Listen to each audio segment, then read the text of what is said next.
હવામાન વિભાગની આગાહી જે પ્રમાણે છે તેને લઈ તમામ જગ્યાએ એલર્ટ આપવામાં આવે છે અને એલર્ટને પગલે તમામ જગ્યાએ નીચાણવાળા વિસ્તારોમાં સ્થળાંતર કરવામાં આવી રહ્યો છે, પરંતુ ગાંધીનગર જેવા વિસ્તારની અંદર આવેલા આ ઇટાદરા ગામ જે છે કે જ્યાં સામાન્ય વરસાદ માત્ર 3 ઇંચ વરસાદ જે છે તે અત્યારે હાલ ગાંધીનગર જિલ્લાના આસપાસના તમામ જગ્યાએ ઠાપક્યો છે, પરંતુ તેમ છતાં પણ પાણી જ પાણી દ્રશ્યમાન થઈ રહ્યા છે। આ છે ઇટાદરા ગામ કે ઇટાદરા ગામના નાથીબા તળાવથી લઈ ઇટાદરા ગામનો પ્રવેશદ્વાર છે, ત્યાંથી જ પાણી જોવા મળે છે। ગામની અંદર લગભગ કમરસમાં પાણી જે છે તે અત્યારે હાલ જોવા મળી રહ્યા છે, પરંતુ સમસ્યા જે છે તે છેલ્લા ઘણા સમયથી છે। અહીંયાથી પાણી ઓસરતા લગભગ 2 થી 3 દિવસ લાગતા હોવાની પણ સ્થાનિકો રોષ વ્યક્ત કરી રહ્યા છે। છેલ્લા કેટલા સમયથી આ પ્રકારની પાણી ભરાવાની સ્થિતિ અહીં હોય છે? હા, પાણી તો બધા વર્ષો થઈ ગયો ચારની, એ બહુ સમસ્યા। આ તો આ ત્રીજી વખત ભરવાની તો આ ના સમસ્યા। વડીલ, આપ શું કહેશો? કારણ કે અહીં છેલ્લા ઘણા સમયથી છો આપ, જે રીતે દ્રશ્યો જોવા મળે છે, સામાન્ય દ્રશ્યોમાં પણ પાણી દેખાતું હોય છે। અત્યારે હાલ એક વરસાદ પડે તો બી પાણી જ છે, પાણી શાક મહિના એ ચાલુ જ છે। તો તળાવ છે એ બી ભરાઈ ગયું? તળાવ જ ભરેલું જ છે ને તાર, તળાવ ભરેલું જ છે મહિના એ।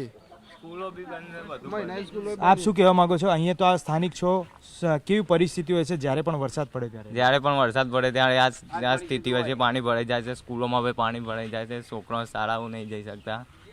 અત્યારથી તો પાછલા 15-20 દિવસથી તો આ જ પરિસ્થિતિ છે અહીંયા ગામમાં। અત્યારે જે ખેડૂત છે તેમને કદાચ કોઈ કામથી બહાર જવું હોય અથવા તો કંઈ લેવા કરવા જોઈએ તો જઈ શકાય? કોઈ નહીં જઈ શકતું, કેમ કે ગામ વચ્ચે ખાડો છે, ત્યાં વધારે પાણી હોય છે, એટલે કોઈ બહાર નીકળી નહીં શકતું। ગુજરાતમાં સાર્વત્રિક વરસાદની હવામાન વિભાગે જે રીતે આગાહી કરી હતી, સામાન્યથી ભારે વરસાદ જે છે તે પડી અને વહેલી સવારે બંધ થઈ ગયો હતો। લગભગ 4 થી 5 કલાક થયા, હજી વરસાદ નથી। તેમ છતાં પણ ગાંધીનગર અને માણસાની આસપાસના તમામ ગામો જે છે તે અત્યારે હાલ પાણીમાં ગરકાવ થયા છે, જળમગ્ન થયા છે। વાત કરીશું આ ચરાડા ગામ છે કે જ્યાં અત્યારે હાલ પણ ઢીચણસમાં પાણી જે છે, કમરસમાં પાણી છે તે દ્રશ્યમાન થઈ શકે છે। આસપાસનો તમામ વિસ્તાર જે છે તે સંપર્ક વિહોણો થાય છે। પાલડી ગામ બાજુ જવાનો આ રસ્તો છે અત્યારે હાલ પણ બંધ છે। બીજી તરફનો રોડ કહીએ તો જે રીતે લોધરા અને અન્ય જે ગામો જે છે તે પણ અત્યારે હાલ અહીંયાથી પસાર થવા માટે ડાયવર્ઝન આપવાની જેવી સ્થિતિ જે છે તેનું નિર્માણ થયું છે। કેટલાક સ્થાનિકો છે તેની વાત કરીએ। અત્યારે હાલ જે આપણે ગામમાં ઊભા છીએ, ચરાડા ગામ છે, કેટલા સમયથી આ પ્રકારની પરિસ્થિતિ હોઈ શકે છે? આજે જ્યારે વરસાદ પડ્યો ત્યારની પરિસ્થિતિ કેવી નિર્માણ થઈ?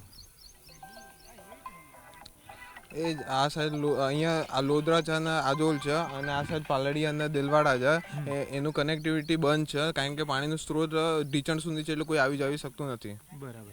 છેલ્લા કેટલા સમયથી આ પ્રકારની સ્થિતિ રહેતી હશે? જ્યારે પણ પાણી ભરાય ત્યારે આ પ્રકારનું? જ્યારે પાણી ભરાય ત્યારે આ સમસ્યા વધારે શક્યતા થઈ શકે છે।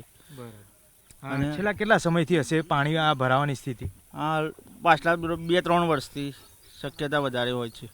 બિલકુલ। તો સ્થાનિકોનું કહેવું છે કે છેલ્લા ઘણા સમયથી આ પ્રકારની સમસ્યા જે છે તે અહીંયા સ્થાનિકોનો છે તે લોકોને ભોગવવી પડતી હોય છે। અવરજવર માટેનો રસ્તો જે છે તે પણ બંધ થઈ જતો હોય છે, પરંતુ તેનું કાયમી સમાધાન જે છે તે નથી મળી રહ્યું।